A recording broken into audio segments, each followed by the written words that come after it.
प्रधानमंत्री नरेंद्र मोदी ने कहा, मैं ये सम्मान भारत के लोगों और भारत कुवैत के बीच मजबूत दोस्ती को समर्पित करता हूं। और जब अपने देश के प्रधानमंत्री उनके बीच पहुंचे हैं तो उनके भी हर्ष के भाव आप उनके चेहरों पर देख सकते हैं, क्योंकि हम जानते हैं कि एक बहुत बड़ी तादाद है वहां प्रवासी कामगारों की। और प्रधानमंत्री नरेंद्र मोदी वहां ना केवल उनसे बात की बल्कि उनके बीच जाकर उनके साथ भोजन भी लिया।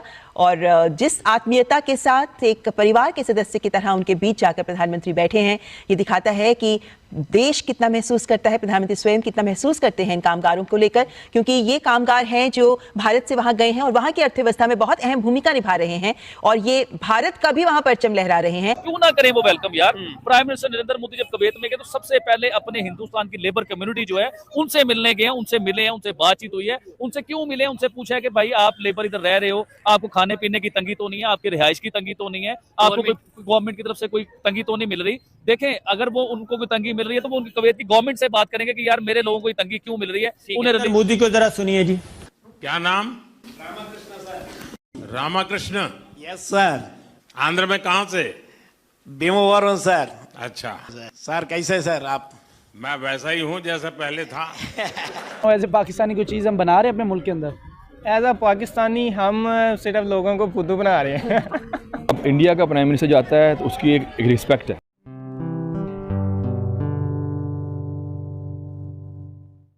दोस्तों नमस्कार, जय हिंद। निक न्यूज़ भारत की रिएक्शन वीडियो में आप सभी का स्वागत है।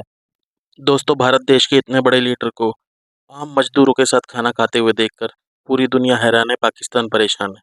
दोस्तों, कुवैत में जो भारतीय मजदूर रह रहे थे उनके साथ नरेंद्र मोदी आम इंसान की तरह, एक आम भारतीय की तरह खाना खा रहे हैं और बातचीत कर रहे हैं और उनका हालचाल भी पूछ रहे हैं। दोस्तों, ऐसे ही नहीं, जब राम मंदिर बना था उनके मजदूरों के नरेंद्र मोदी जी ने पैर भी धोए थे। ये बहुत बड़ी बात है, ये हर किसी के पास खूबी नहीं। दोस्तों, नरेंद्र मोदी इतने विनम्र हैं कि लोग उनसे हंसकर मिलते हैं और उन्हें प्यार भी करते हैं। और दोस्तों, यही नहीं, नरेंद्र मोदी ने जब पार्लियामेंट बन रहा था तो उसके जो मजदूर थे उन मजदूरों का सम्मान फूल की वर्षा करके की थी, उन पर फूल फेंके थे। ये भारत देश के लीडर का ज्ञान जो सिर्फ नरेंद्र मोदी के अंदर है, जो हर व्यक्ति को अपने जैसा समझते हैं और हर व्यक्ति से एक आम इंसान की तरह मिलते हैं। तो दोस्तों, इसी टॉपिक पर चलते हैं आगे की वीडियो की तरफ। धन्यवाद। एक इन्वेस्टमेंट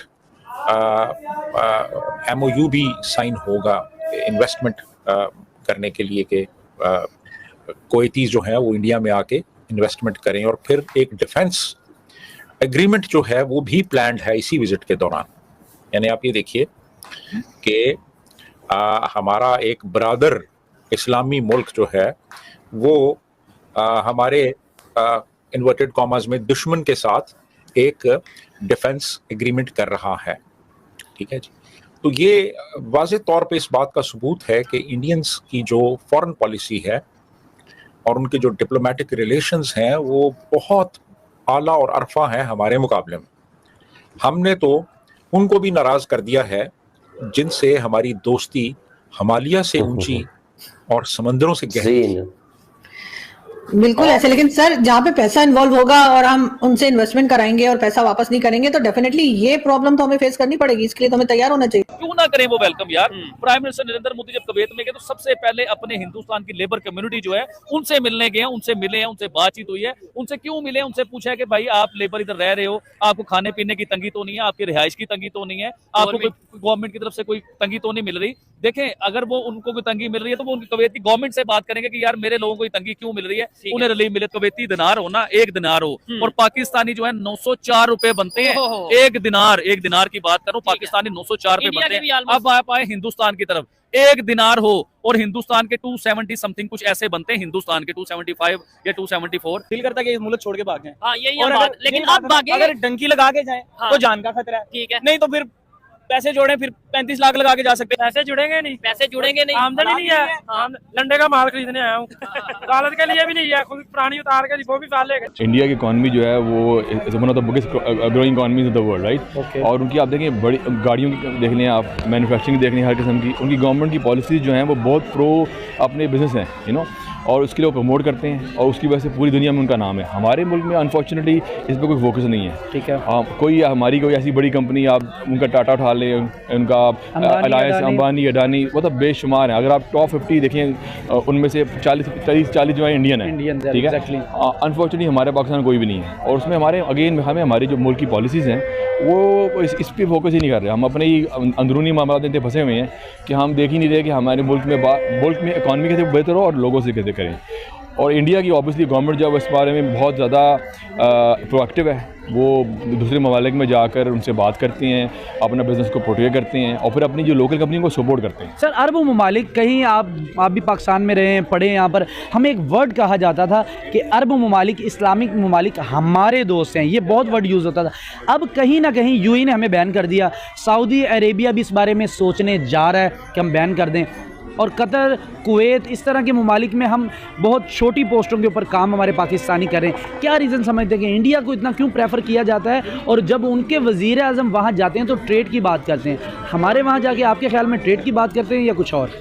कि मैं जो ना 7 साल दुबई भी रहा हूँ। ओके। तो मतलब दुबई में मैंने देखा चीज़ें चेंज होते हुए बहुत ज़्यादा। ओके। और अगेन बात वही है कि जब मुल्क की किसी इकॉनमी स्ट्रांग होती है तो उसकी इज़्ज़त होती है। ठीक है। ठीक है। अब इंडिया का प्राइम मिनिस्टर जाता है तो उसकी एक रिस्पेक्ट है। वो इंडिया का प्राइम मिनिस्टर आ रहा है, पता है उनकी 1.5 बिलियन की आबादी है, बिजनेस चल रहे हैं उनके, तो वो मुल्क हर उनसे बिजनेस करने को तैयार है। हमारा अनफॉर्चुनेटली ये है कि हमारा मुल्क में आबादी बहुत अच्छी है, रिसोर्स बहुत हैं, लेकिन हमारी गवर्नमेंट जो है वो यूटिलाइज नहीं कर पा रही। तो हमारी अनफॉर्चुनेटली टैलेंट वाइज अगर आप देखिए, हमारे माशाल्लाह लोग पाकिस्तान से बाहर जो है वो उनके मुकाबले में काम करने को बल्कि कम्पीट कर रहे हैं। अच्छा। लेकिन अनफॉर्चुनेटली हमारी गवर्नमेंट सपोर्ट नहीं है, जिसकी वजह से हम उनके सामने कोई स्टैंडिंग नहीं हमारे। इंडिया में एक चीज़ बहुत अच्छी की, उन्होंने अपने मुल्क के बारे में एक जो है ना प्राउड जो चीज़ अपने लोगों में डाल दी है। ओके। ठीक है। हम अपने मुल्क में वो डाल नहीं सके, हम अनफॉर्चुनेटली अपने लोगों में डाल नहीं सके। आप अगर पाकिस्तानी चीज़ अच्छी होगी लोग खरीदेंगे। सही। ठीक है ना। और एक आपकी रिस्पेक्ट, प्राइड होगा कि हम पाकिस्तानी हैं, हम अपनी चीज़ें खरीदेंगे और हमारे मुल्क को फ़ायदा होगा। लेकिन अरब ममालिक जो हैं बड़ी गोल्डन अपॉर्चुनिटी है हमारे पास। अरब के पास जस्ट सोना, तेल और गैस के अलावा कुछ भी नहीं है उनके पास। उनको फूड चाहिए होता है, उनको और भी काफ़ी ज़्यादा चीज़ें चाहिए होती, जो अब इंडिया, जब नरेंद्र मोदी वहाँ नहीं गए थे तब $10 मिलियन की ट्रेड चल रही थी, अब भी 10 मिलियन की है। लेकिन पहले डिफरेंट ये था कि जो है कुवैत वो $2 मिलियन की चीज़ें 8 मिलियन की देता था और 2 मिलियन की लेता था। लेकिन अब उल्टा हो गया, अब वो $8 मिलियन देंगे इंडिया को और जस्ट $2 मिलियन की उनसे चीज़ें लेंगे। यानी कि आप नहीं समझते ये बहुत बड़ी सिफारती कामयाबी भी है कि जो उन्होंने अपनी नरेंद्र मोदी ने एक्सपोर्ट बढ़ाई और इंपोर्ट कम की है। बिल्कुल ठीक कह रहे हैं। अगेन वो बात है कि उनका फोकस ही है, उनका फोकस ये है कि उन्होंने अपनी इकॉनमी को कैसे बेहतर करना है। ऐसी ही लेटेस्ट वीडियो देखने के लिए निक न्यूज़ भारत को सब्सक्राइब करें, लाइक और शेयर करना ना भूलें।